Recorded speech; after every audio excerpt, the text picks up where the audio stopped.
네. 이 내용은 너무 잘 아시죠? 예수님이 나귀를 타고 이제 예루살렘 성에 입성하실 때 모든 백성들이 나와서 많은 사람들이 종려 가지를 흔들면서 이제 흔드는 장면을 이제 오늘 봤습니다. 자, 이것도 역시 유대 역사학자 요세푸스의 이제 문헌에서 발췌를 했습니다. 요즘에 이 얘기 꼭 해야 된대요. 그래야지 안 그러면 있잖아. 저작권 걸리는데 나 더러워서 내 속으로서 아니 지네가 써놓고 그런가 아무도 안 알려주면 안 써먹으면 어쩌려고 몰캉거려 가지고 아니 요세푸스가 와서 무서워 할 줄은 모르겠는데 그러니까 요세푸스는 너무 잘 아시죠? 유대 가문에서 태어나서 제사장 집안의 아들입니다. 그래서 모든 종파를 다 경험했어요. 바리새인, 사두개인, SNS를 다 경험하고 세례 요한을 경험하고 그다음에 예루살렘 성 안에서 전쟁도 다 치러냈고 포로로 로마로 끌려가서 포로 생활까지 하고 그 다음에 유대 역사가만이 아니라 로마의 역사가까지 겸하여서 하고 그분이 이제 많은 저서도 남기고 이제 63세에 돌아가셨습니다. 근데 이 사람이 쭉 경험한 그 생생한 그 이제 경험을 이제 가장 정확하게 아무튼 역사를 기록한 분입니다. 그러면 자 예수님께서 이제 예루살렘에 입성을 하실 때요, 막 사람들이 다 나와서 막 겉옷을 벗어서 나도 더워서 벗습니다.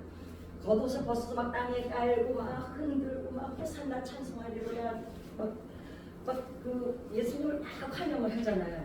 그러면 이렇게 예수님을 환영하는 이 유래가, 그러니까 종려나무 가지를 흔드는 유래는 어디서 또 왔느냐? 이게 중간계를 알아야 이 유래가 어디서부터 왔는지를 알 수가 있습니다. 언제냐? 사람들이 어떤 용도로 막 예수님이 오니까 그냥 막 환영할 수 있는데 왜 굳이 종려가지였을까? 이제 이거를 오늘 나눠볼까 합니다. 그러니까 너무 잘 알죠. 하스몬 가문이 168년에 셀레우쿠스 왕조가 너무 170년 동안 지배를 받았어요. 너무 괴롭으니까 이제 어떻게 합니까? 반란을 일으키죠. 반란을 일으켜서 결국은 마따디아가, 그러니까 마따디아에게 하스몬 왕조의 마따디아한테 5명의 아들이 있었어요. 그러니까 아버지가 이제 처음에는 전쟁을 일으킵니다. 반란을 일으켜서 이제 셀레우쿠스 왕조의 반란을 해서 일으킨 전쟁이 마카비 전쟁입니다. 하스몬 왕조, 마따디아, 마카비 전쟁.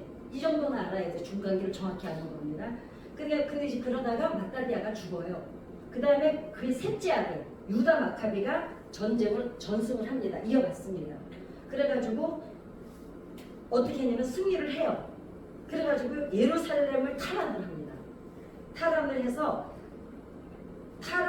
다 이제 들어가긴 했지만 독립은 아니에요. 여전히 탈환을 해서 지키고는 있는데 이제 독립을 된 건 아닙니다. 근데 중요한 거는 첫 전쟁 때 승리를 하는데 3,000명이 셀레우쿠스 왕조를 대항을 했는데 하나님의 정말 기적 같은 개입으로 인해서 탈환을 하게 된 거예요. 그러니까 이거는 기적이었어요. 그러니까 그럴 수가 없는 전쟁이 이거를 잘 기억하셔야 돼요. 그래야 이 이야기 맥락을 이해를 할 수가 있습니다. 그러니까 절대로 이길 수가 없는 전쟁인데 하나님의 초자연적인 개입으로 인해서 이제 탈환을 합니다. 그래서 그 다음에 유다 마카비가 또 죽어요. 죽고 나서 막내 요나단이 왕위를 계승해서 140 통치를 합니다. 연도는 이게 거꾸로 가니까 너무 헷갈려요. 그 연도는 말하지 마, 그냥 가자. 너무 좋아하지? 예. 그리고 또 요나단이 죽습니다. 자, 마따디아가 시작을 했고, 그 다음에 누가 합니까? 셋째 아들이 이어져서, 그 다음에 요나단이 왕위를 계승해서 이제 또 죽습니다. 요나단의 둘째, 5명의 아들 중에 둘째 시몬이 왕이 됩니다. 근데 이때 유다 시몬, 얘가 완전히 독립을 잃어버려요. 이때부터 중요합니다, 이제. 그래가지고 완전히 독립을 딱 하고 나니까 이 시몬이 독립을 완전히 탈환을 해서 전쟁 치다가 독립을 하게 되니까 예루살렘으로 이제 쫙 입성을 하는 거예요. 입성을 하는데 이때 유대 문헌 중에 마카베오 상권이라는 이 마카베오 상권 이거는요 천주교에서는 아마 사용하는 것 보는 것 같더라고요. 뭐라고 기록이 돼 있냐면 그 유대 문헌 중에 기록이 돼 있냐면 유대인들은 종려나무 가지를 흔들며 환호 소리도 높게 비파와 꽹과리와 검은 고소리에 맞춰 찬미 노래를 부르면서 요새 안으로 들어가는 거지. 막 이제 승리를 했으니까 막 꽹과리 치고 춤추고 노래하고 막 들어가는 거예요. 들어가는데 자신들을 학대하던 큰 대적을 이겼으니까. 그 이제 이스라엘이 얘네들을 괴롭히던 사람들이 완전히 이제는 물러가고 완전히 예루살렘으로 탈환한 겁니다. 독립이 되니까 꽹과리를 치면서 이제 들어가는 거예요. 근데 중요한 거는 이때 이 시몬이 독립을 해서 들어올 때 어떡합니까? 종려나무 가지를 흔들면서 환영을 하는 거예요. 이거하고 이제 이어져야 됩니다. 이게 지금 어떤 독립이냐면 바벨론에 의해서 주권이 완전히 함락된 지 445년 만에. 그러니까 나라를 포로로 끌려가서 450년 만에 처음으로 독립을 맛본 거예요. 그러니 이 감격과 감동은 말할 수가 없습니다. 권사님 저기 보일러 좀 꺼주실래요? 너무나도 이게 어디서 나오길래 라디오를 그렇지. 그러니까 445년 만에 체질하는 독립이니까 어떻게 했어요? 아주 그러니까 이 시몬이 너무너무 위대한 거야. 그러니까 왜 전쟁에 이순신 장군이 지금도 영웅이잖아요. 그죠? 그래봤자 그냥 전쟁 하나 이겼을 뿐인데도 이 사람들은 450년 만에 유다 마카비 때문에 독립을 이뤘으니 정신줄 놓은 거예요. 그냥 들어오는데 막 꽹과리 치고 검은 치고 노래를 부르고 함성 부르고 막 마카비가 들어가 막 다 종려나무를 가서 흔들면서 막 환영을 합니다. 이제 이렇게 해가지고 이렇게 이제 환영을 하는데 그때 종려나무 가지를 사용했어요. 자, 여기서 주목해야 되는 게 이 사건을 두고 요세푸스는 이런 기록을 남겼습니다. 시몬은 모든 전략을 총동원하여 빛나는 승리를 거두었고 대제사장으로 불리게 되었다. 뭐가 좀 이상하지 않나요? 그렇죠. 눈치 못 챘어야지. 그렇지. 예, 그 얘기 좀 해. 자, 170년간 셀레우코스에게 유대인들이 지배를 받고 있었어요. 그 170년을 해방을 시켜준 거야. 유다 마카비가. 그러니까 이 사람들이 백성들이 지금 무슨 행동을 하냐면 정신줄을 놓는 거예요. 여기에서 대제사장으로 불렸다는 게 이제 흥미롭죠. 대제사장은 우리가 알다시피 어떻게 돼야 돼요? 사독 계열에서 대제사장은 계속 세습으로 이어져야 되는데 유다 마카비는 지금 왕이에요. 그냥 전쟁에서 이겼을 뿐인데 백성들이 뭐라고 부르냐면 대제사장으로 불러요. 백성들 스스로. 시몬은 승리를 했고 독립을 쟁취했는데 사람들은 그를 뭐라고 불러요? 대제사장. 즉 하나님의 대리인으로 불렀다고 요세푸스는 지적을 하고 있어요. 그 기록에서. 이상하다. 왜 대제사장으로 불러요? 왜냐면 지금 요세푸스 이 역사가도 누구 가문의 집안의 가문의 아들이라고요? 대제사장 가문의 아들이에요. 후손이에요. 그러니까 아니 왕하고 대제사장은 반드시 분리가 돼 있었잖아요. 근데 지금 마카비가 원해서 자기가 말까지 대제사장이 된 게 아닙니다. 누가? 백성들이 정신줄을 놓고 너무 기쁜 나머지.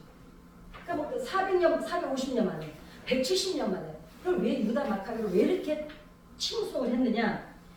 그 백성들이 그렇게 불렀다는 기록이 또 다른 데도 있는데 다른 유대 고대사에는 백성들에 의해서 대제사장이 된 시몬은 즉위한 첫 해에 셀레우코스의 속박에서 유대인들을 해방시켰죠. 이제 독립을 했으니까.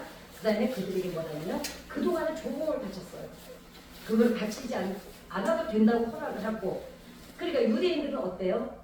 속박에서 170년 만에 풀려나 조공을 안 바쳐도 돼. 그러니까 면제 특권을 누리게 된 것은 셀레우코스 왕국 창건을 170년 만에 누리는 이 자유야.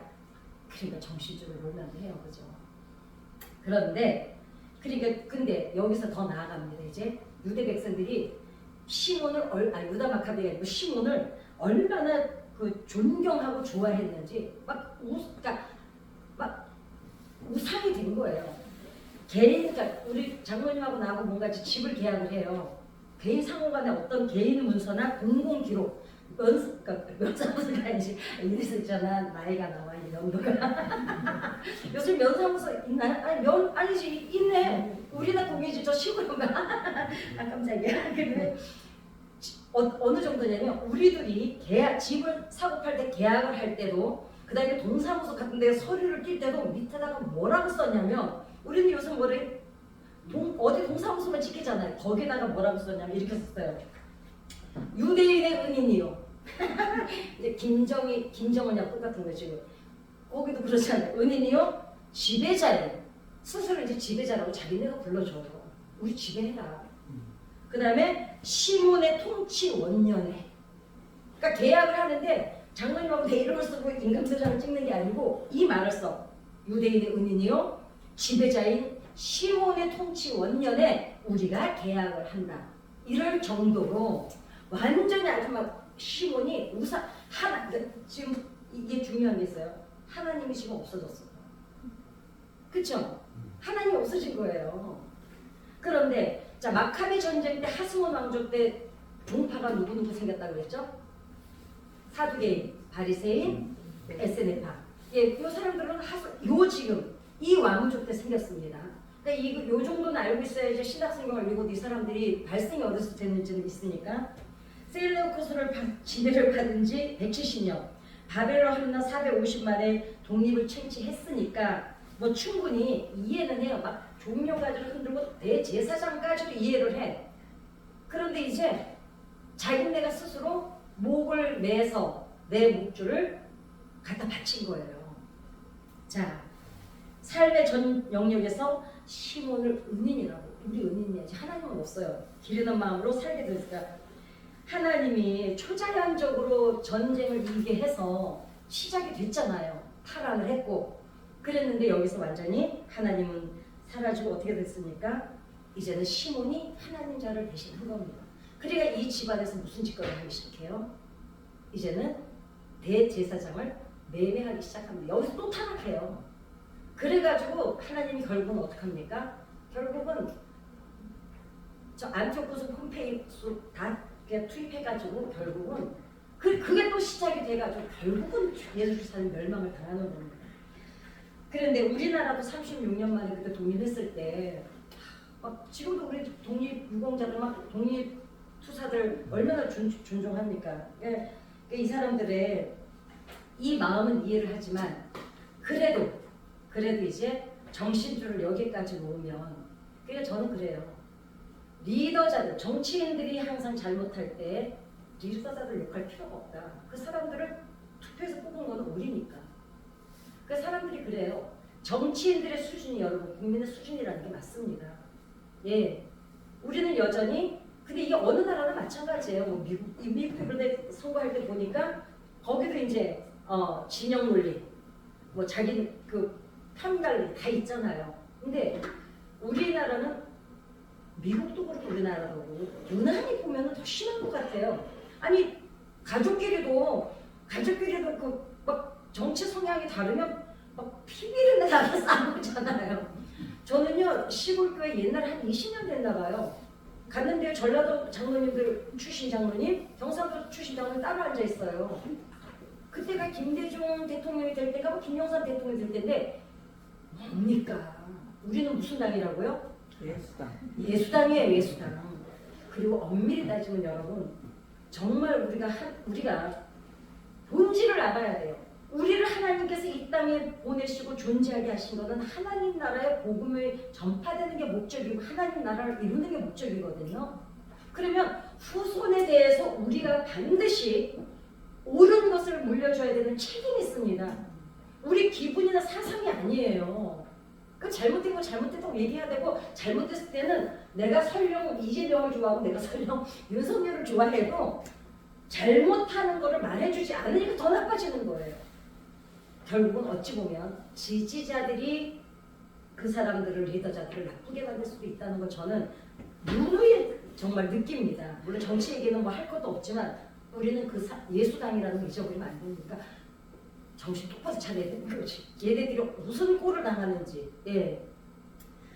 그럼 어때요? 예수님 시대도 로마에 의해서 속박을 받았고 예수님 오시기 63년 전부터 주권을 잃었죠. 그 전까지 그러니까 지금 셀로코스 아니면 하수원 왕조가 멸망을 하고도 또 로마의 압제를 받지 않습니까? 받는데 예수님 오시기 전에 90년 이상 아무튼 로마의 압제를 받아요. 근데 보세요. 그래 이제 그렇게 압제를 받고 있었잖아요. 받고 있는데 어때요? 예수님이 오셨습니다. 자, 지금까지 메시아라고 많이 나타났었어요. 내가 메시아다, 내가 하나님 보내신 바다 막 나타났는데 그 사람들이 올 때마다 이 사람들이 기대를 했었어요. 그리고 민정 항쟁하는 사람들이 얼마나 많았습니까? 예수님 십자가 못 박힐 때 옆에 그 재판할 때 바나바도 민증을 항쟁하던 사람이잖아요. 끊임없이 항쟁을 하고 있었습니다. 왜냐하면 유대인들이 끝까지 계속 항쟁을 한 이유는 마카비를 맞봤기 때문에 그래요. 왜냐? 마카비 전쟁이 어떻다고요? 3,000명인데 하나님의 초자연적인 개입으로 인해서 어떻게 돼요? 승리를 맛을 봤잖아요. 그러니까 맛을 봤기 때문에 끊임없이 해보는 거예요. 혹시 이때 하나님이 또 하지 않으실까? 이런 기대를 갖고 계속 한번 항쟁을 해보는데 예수님이 오셨어요. 지금까지 항쟁했던 사람들과 지금까지 왔던 메시아라는 사람들하고 예수님이 같아요? 이거 완전히 100%! 왜냐? 완전히 신적 존재야. 왜 그래요? 죽은 자 살리시죠. 병자 고치시죠. 5,000명 먹이시죠. 눈뜨게 하죠.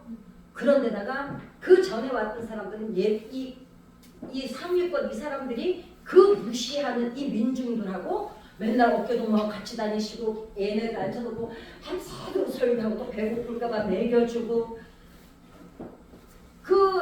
이 사람들이 사두개인, 귀족들, 종교인들, 바리새인 이 사람들이 죄라고 취급하는 이 사람들 속에 예수님이 뛰어들어와서 어떻게 해요? 똑같이 인격적으로 대해주잖아요. 이것보다 더 확실한 메시아가 왕이 어디 있어요? 이분만 왕이 되면은 지금 보세요. 근데 이 사람들이 계속 예수님 미워했죠. 계속 엿보고 다니면서 예수님을 어떻게 하면 엮을까? 근데 지금 이 민중들은 어때요? 이분이 돼야 되는 거야. 왜냐? 신분을 파괴해버렸잖아요. 하수몬 왕조 때도 신분은 파괴되지 않았습니다. 이스라엘 민족들이요. 왜 문제냐면 선민의식이라는 그게 얼마나 나쁜지 아세요? 우리만 구원받았다. 우리만 축복받았다. 우리만 하나님이 관심 갖고 계시다는 이 오만입니다. 그 예수님이 오셔서 끊임없이 뭐 말씀하셨어요? 하나님은 한 마리 이른 양부터 시작해서 계속 3년 동안 그런데 보세요. 그런 상태에서 예수님이 이때까지 하수몬 왕보다 더 대단해요. 하수몬 왕에서도 죽은 자는 안 살렸고 5,000명은 먹인 적이 없고 눈뜬 자 살린 적이 없고 과부의 죽은 아들 막 살리지 나사로 막 살려내지. 이 사람들이 볼 때는 이분하고만 왕이 된다면 이제는 근데 유대인들의 열망은 뭐예요? 유대인들의 열망은 하나님 나라의 임함이 아니었어요. 우리를 괴롭히던 이 정도의 능력이라면 우리를 괴롭히던 저 적군들을 완전히 몰살을 시켜버리고 그러니까 아주 그냥 꿈이 너무 컸어요. 이 사람들의 기대가 얼마나 컸으면 예수님이 들어올 때 겉옷을 깔아서 하수몬 왕조가 올 때 겉옷은 안 깔았어요. 예수님 오실 때 어때요? 자, 근데 중요한 거예요. 이스라엘 민족의 겉옷이 뭐예요? 자기의 신분이고 자기의 전 재산이에요. 왜냐하면 내가 오늘 돈이 없어서 겉옷을 벗어서 맡겼다가 저녁 때가 되면 이 사람들이 겉옷 돌려줘야 돼. 밤에 얼어 죽을까 봐. 이게 지금 이 사람들에게는 겉옷이 의무 이상의 의미예요. 내 전부야. 내 신분이야. 근데 지금 예수님 들어오실 때 어떻게 해요? 다 벗어. 하수몬 유다가 들어올 때 하보다 시몬이었나 아까? 나는 이분들 이름은 왜 이렇게 기억이 안 나는지 모르겠어. 보세요. 다 벗어서 깔아요. 내 전부를 깔아. 그러면서 한번 하죠. 호산나 호산나 막 종려나무 가지를 흔들면서 얼마나 가슴이 벅찼겠어요. 그 독립해서 들어올 때도 원년에 누구 우리의 은인이신 누구에게 이런 계약서 썼는데 예수님은 완벽한 거예요. 이 사람들이 볼 때 이분이 되기만 하면 끝난 거예요. 지금 모든 게 하나님을 만나면 끝난 거예요. 이제 그랬는데 그 동기로 그게 있었기 때문에 예수님을 그렇게 환영을 한 겁니다. 근데 어떻습니까? 그러나 자 하나님의 계획과 그 다음에 민중들의 기대는 완전히 달랐죠. 보세요. 3년 동안요 예수님께서요 주구장창 하나님 나라에 대해서만 얘기를 하세요. 근데 이 사람들은 그거 안 듣고 싶었어요. 왜? 이 사람들의 해방, 이 사람들의 독립, 이 사람들에게 주어지는 하나님의 축복은 그게 아니에요. 우리 괴롭히던 것들 어떻게 우리 아주 눈앞에서 깡그리 아주 죽어가는 거 봐야 되고 그냥 아주 몰살시켜야 되고 우리가 선민이야. 우리만 구원받아야 돼. 우리만 축복받아야 돼. 이걸로 지금 기대가 가득한데 예수님 오셔서 계속 딴 얘기 하시잖아요. 이 사람들이 기대하는 얘기를 안 하시고. 근데 보세요. 그러니까 어때요? 그러니까 예수님한테 그렇게 겉옷을 깔아서 다 펴고 다 춤추고 노래하면서 그 기대가 얼마나 컸겠어요. 이해는 해요. 이해는 100%합니다. 그런데 저는 이렇게 생각해요. 예수님이 주구장창 얘기를 하시잖아요. 그런데 이 사람들이 안 듣죠. 자, 듣기는 앉아서 다 들었어요. 그러니까 제가 얘기해드렸잖아요. 우리 뇌는 내가 원하는 말만 듣는다. 우리 어디서 여럿이 저번에 모여서 얘기했는데 어떤 사람은 요 대목만 기억하고 어떤 사람은 요 대목만 기억하잖아요. 아니 근데 우리 모였을 때 그 얘기 했잖아요. 그랬더니 아니 난 못 들었는데 그러잖아요. 그래요. 서로 각자 원하는 말만 듣거든요. 이 사람들은 어땠어요? 알아듣지를 못했다기보다는 물론 알아듣지도 못했을 수도 있어요. 왜냐? 이 사람들은 온통 머릿속에 99%가 지금 자기들가 아는 그 틀에 하나님만 기대하고 있는데 예수님은 로마가 얘기하는 평화가 아니라 예수님 얘기는 하늘나라의 샬롬을 얘기했잖아요. 로마의 평화는 뭐였습니까? 패권주의 평화. 억압하고 지배하고 다스리는 평화였어요. 예수님은 아니죠. 자기가 죽으면서 깔아놓는 평화였잖아요. 그러니까 저는 이 사람들이 말귀를 못 알아들었다기보다는 안 들었다고 생각해요. 왜냐? 우리도 얘기 듣다 보면은 한 저런 상관없는 얘기를 반대로 하면 대답을 하는데 어때요? 안 듣잖아요. 우리 집이 그래요. 우리 집은 우리 아들 집사가요. 정말 대화하고 싶지 않아요. 뭔 얘기를 시작을 해요. 지금 계절이가 아직 계절 털기 꼈네 막 이러면 곧바로 무슨 얘기로 올라가냐면 여보 근데 있잖아 솔로몬 왕이 닥쳐 제가 이러거든요. 아니 지금 사람끼리 하는 대화를 하고 싶은데 설교를 하는 또 시작하는 거야. 그러니까 저는요 어떤 때는 그래 저 얘기를 꼭 하고 싶나 보다 그래가지고 자기 딴에는 하나님 은혜가 너무 좋아서 누구나 붙잡고 얘기하고 싶은 거야. 그래서 나한테 대고 하는데 저는요 한 시간을요 전화를 이거 볼 텐데 그 뭐지 오픈 그 열어놓고 하는 거 뭐라 그러지 그거를 통화를 이렇게 오픈해놓고 해놓고 막 돌아다녀요. 일하고 그러다가 한 번씩 와서 어머 그랬구나 그랬어 그래서 이러고 그리고 다음번에 물어봐. 내가 어저께 한 얘기 있잖아. 그러면 어제 한 얘기를 하나도 안 들었어. 이 사람들은 안 듣고 싶거든. 또 저 얘기구나. 밥이나 주고 빵이나 먹여주고 그리고 빨리 저분이 빨리 마음을 잡고 빨리 좀 들어가서 어떻게 몸 하나 좀 쳐서 줬으면 좋겠는데 이거였던 거예요. 근데 어때요? 그런데 예수님이 너무 이 사람들이 너무 당황한 거예요. 뭐야 이거?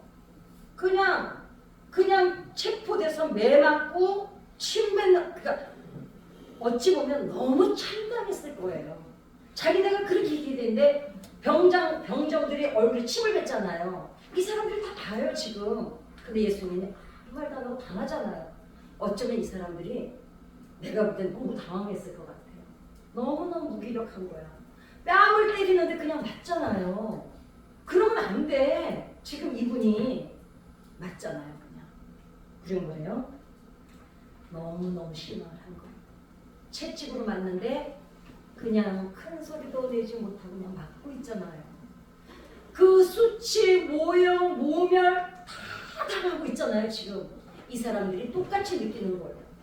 왜냐면 우리가 지도자로 삼고 싶었던 사람인데 로마 군인들한테 지금 자기네가 당해야 되는 걸 지금 당하고 계시잖아요. 예수님 계획은 뭐예요?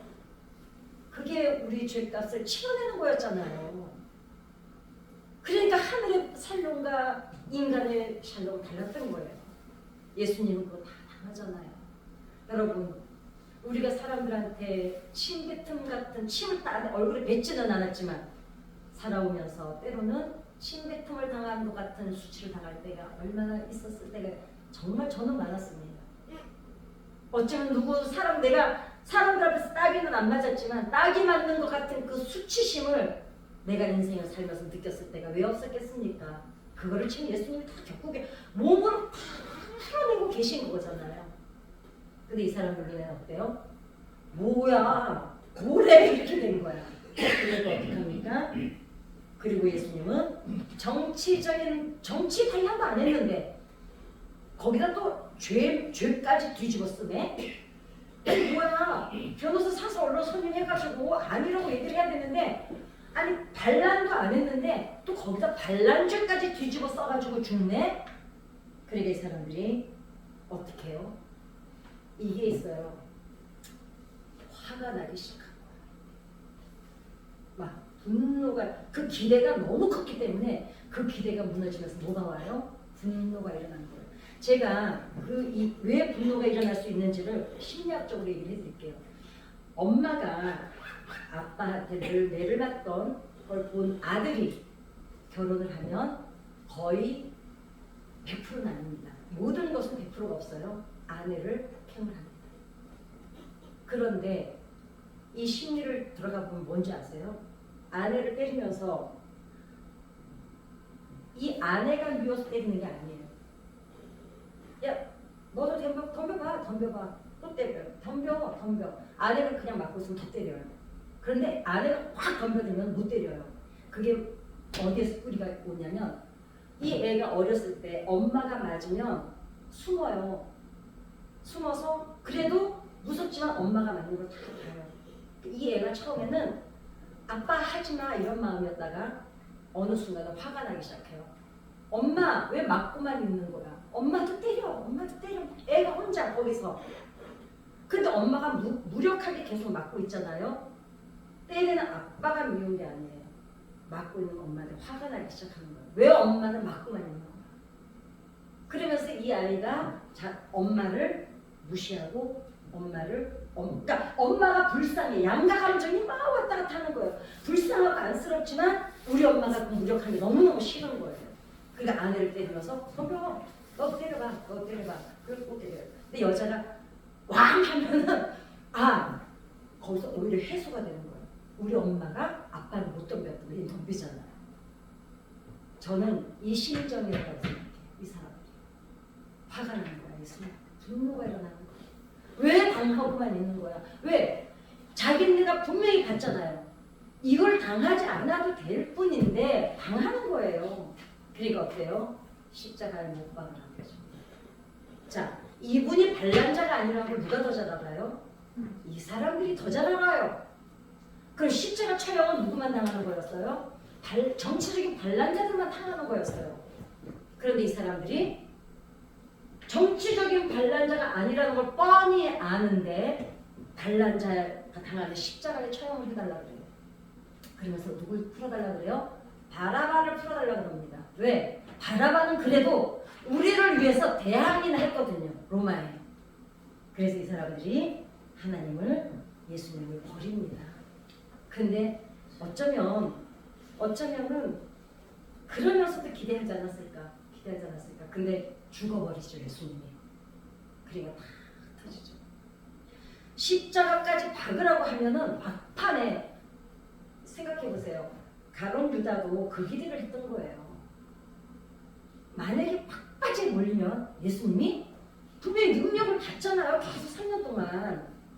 막바지에 몰리면 예수님이 능력을 받아지 않으시다. 그런 기대가 있었던 거예요. 예수님이 그렇게 예수님은 버림을 받습니다. 그리고 우리도 어쩌면은 신앙생활을 하다 보면 신앙의 척도가 우리가 왜 이렇게 같이 신앙생활 하는데 우리 대부분 뭘로 적은 믿음이 좋다 안 좋다로 알아요? 척도를 만나요? 막 기도생활 오시는 거, 헌금하시는 거, 예배 잘 오는 거 이런 걸 보면서 그분은 틀림없는 분이다, 신실하시다 이러잖아요. 근데 어느 날 그분이 저 여의도 같은 데나 아니면 저 큰 교회들 보면은 아무튼 큰 교회들 보면은 사받은 분들이 워낙 많으니까 누가 1인 2시 피켓 들고 서 있고 그러면 그분이 그럴 리가 없는데 하는데 우리는 그 사람을 그 기준이 뭐였어요? 예배 잘 드리고 예배마다 참석하고 기도도 잘하고 헌금 잘하고 뭐 다 참여하고 이걸로 척도를 보잖아요. 결국 종료까지 하나님 앞에 종료까지 흔드는 걸로 우리는 믿음을 볼 때가 많다는 거죠.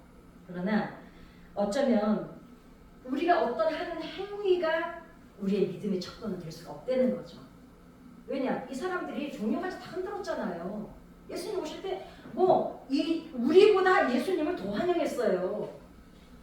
아니 우리 같으면 지금 팬티만 놔두고 다 벗어서 거기다 깔아주겠어요?